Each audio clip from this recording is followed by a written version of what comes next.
If people don't pay their bills on time, most businesses wait before sending them to collections.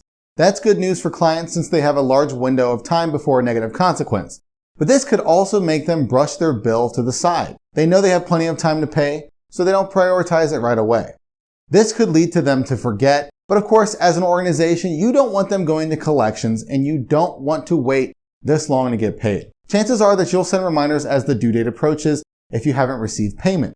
This prompts the client to pay, and they'll remember that they have an outstanding bill. One method for sending less reminders is by email. When sending these emails, it's important to be polite so you don't overwhelm the recipient. After all, 60% of people are already anxious about paying bills.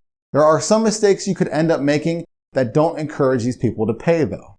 Hi everyone, I'm Matt from Tactics, and today I'm going to share what not to do when writing payment reminder emails. Before we get started though, make sure you subscribe to our YouTube channel by clicking the button below.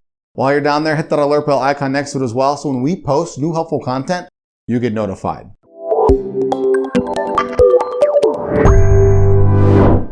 First of all, don't use a threatening subject line. Duh. This is one of the first things that the recipient notices when they get their email. Using a subject line that sounds demanding won't be effective on them.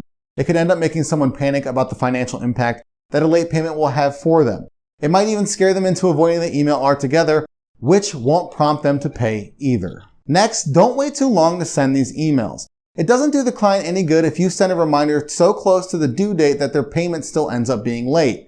The person would have to scramble to get it on time, especially if they need to wait for their next paycheck.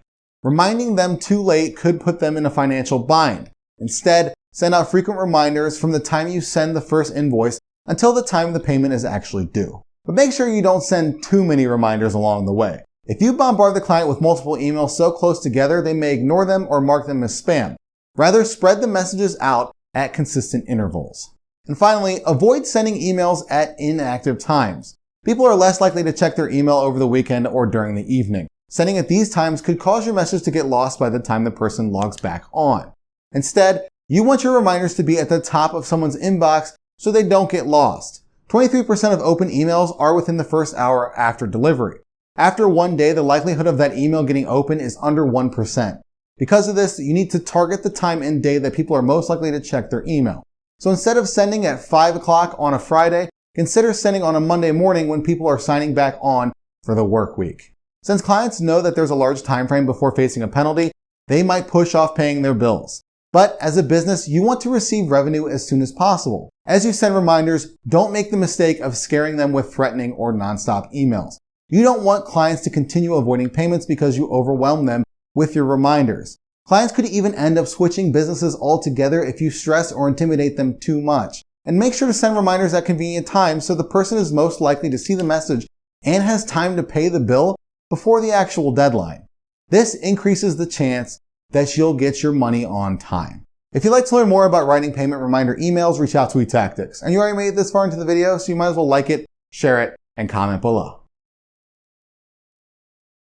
But what are you waiting for? Subscribe to our YouTube channel.